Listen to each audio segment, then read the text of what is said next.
Welcome to episode 2 of the BIGA Solutions Channel. My name is Gamelihle Sibanda, or just Gama for short. For those new to the channel, this is where we explore the nexus of biomimicry, indigenous genius, and ethical artificial intelligence.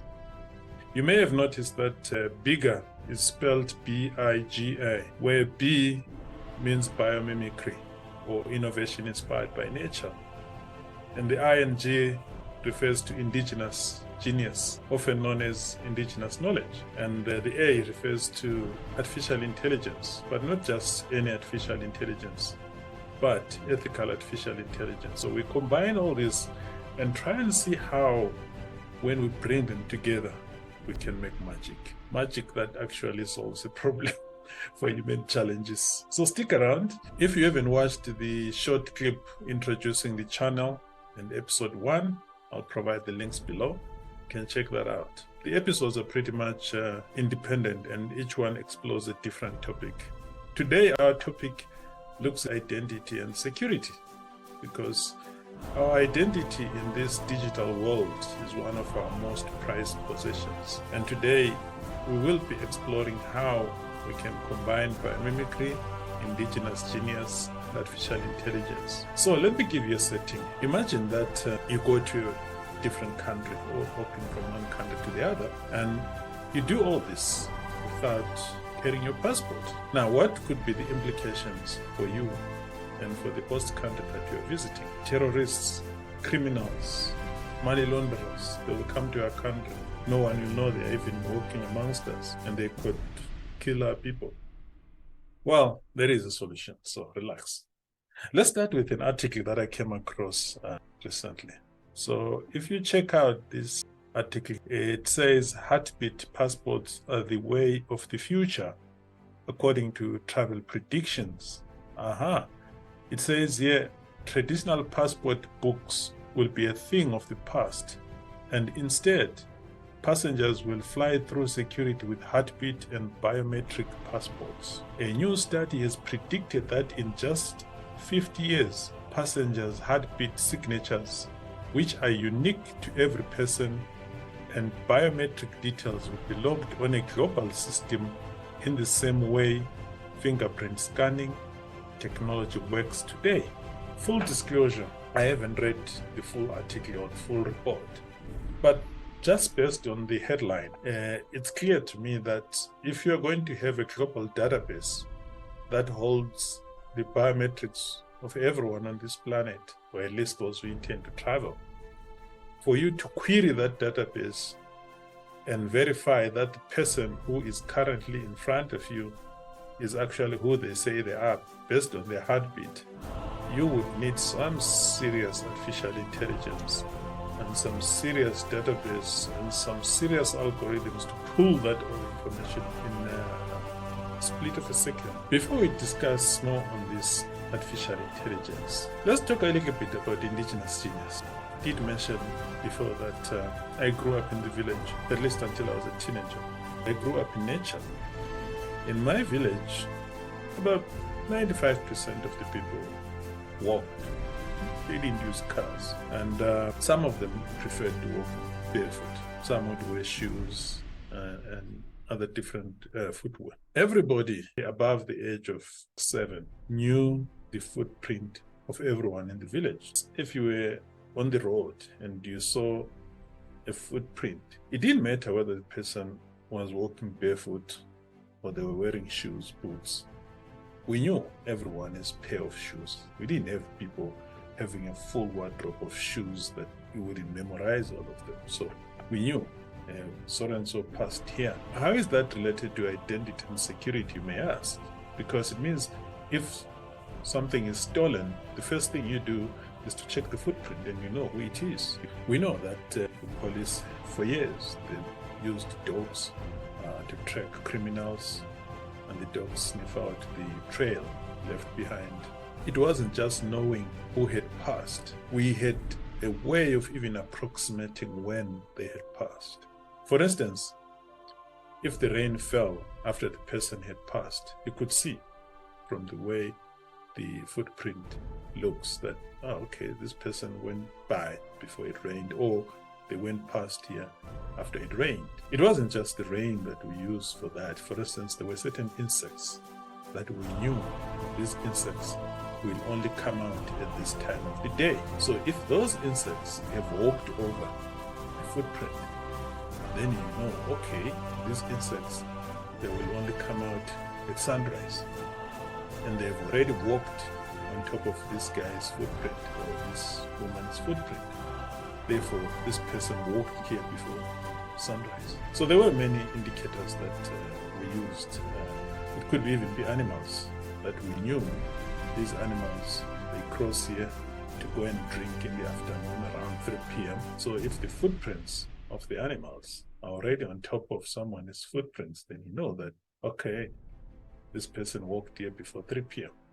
Okay, I'm sure you get the picture. So this was a way for us to get to know the different people. But not only that, even those who were visually impaired were able to identify people by the way they walked, so they would pick up the sound, because it's not just the footsteps you are making, it's the rhythm you are making as you walk. So people walk in different ways. Or if you got close to them without saying anything, from your heartbeat or from the way you breathe, they'll be able to tell who you are. And even in a social context, because the ladies used to go and fetch water from a walking distance, but sometimes it wasn't so close to the homesteads where they lived, and they would often go in the late afternoon when the sun is not too hot, and they would be laughing at the top of their voices. And depending on the pitch of the voice and the tone of the voice, the eligible bachelors would know, oh, that lady I'm interested in, she's going to fetch water, and they will then go and propose. So it was a way of also signaling. Now let's talk a little bit about how nature does this.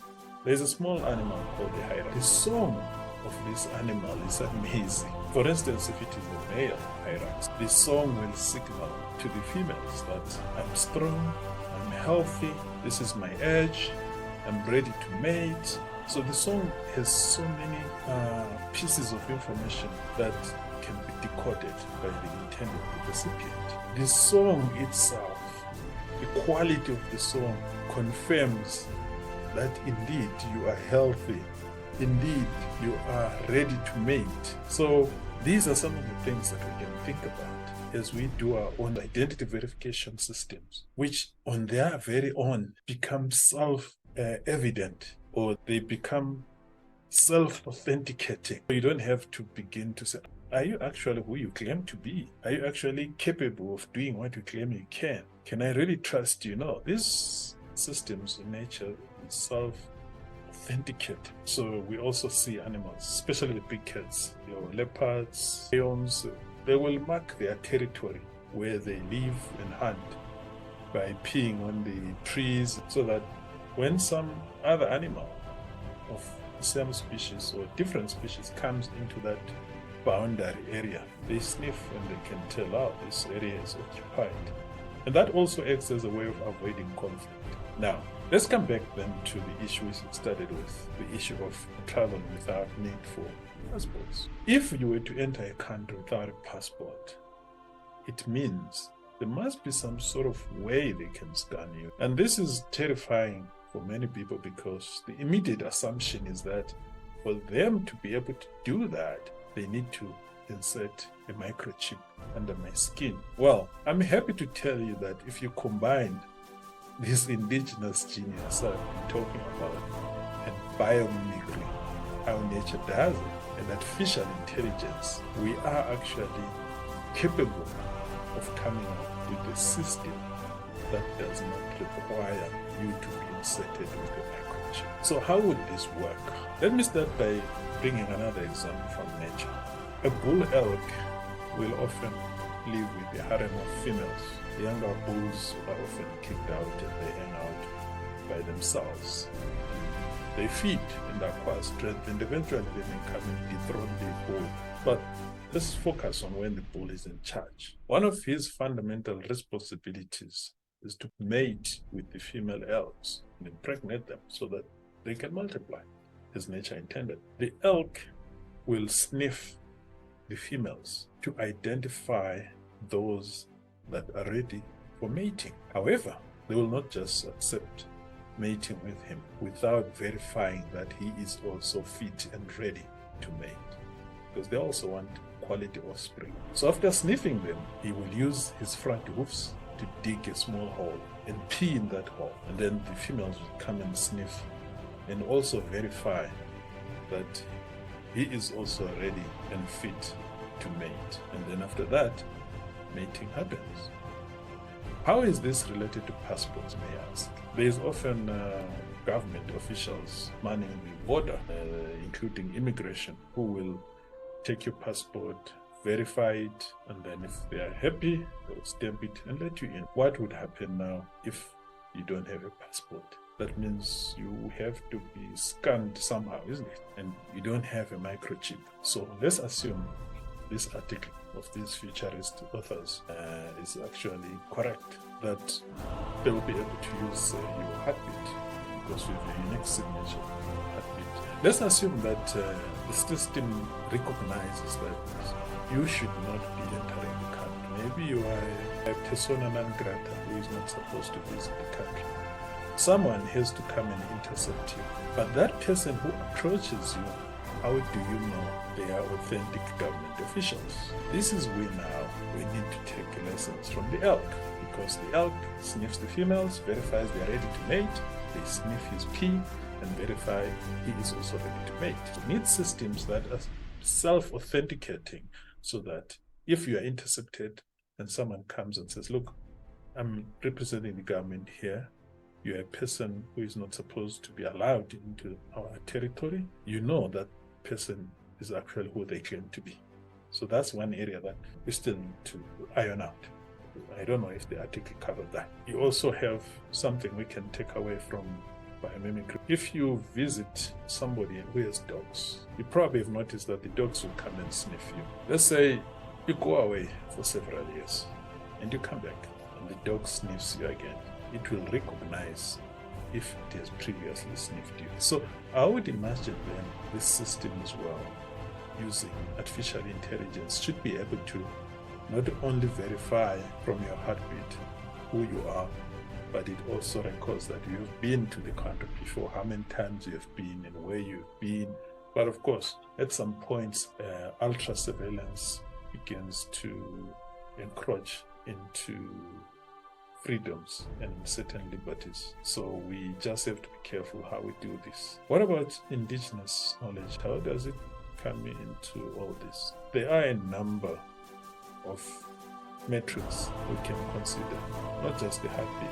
I did mention people with visual impairment who are able to identify someone from the way they breathe, which is linked, of course, to the way they walk, the way they make sound. So all these things can be used and linked to the artificial intelligence, so that they become part of items that one has to consider. And of course, Mother Nature gives us so many examples that we can explore. But as this channel is about exploring the nexus of indigenous genius, biomimicry, and artificial intelligence, I hope you see that there are complementary learnings from each discipline. If you haven't subscribed to the channel, I really encourage you to do so that you get notified when the new episodes are ready. I hope you found this conversation useful.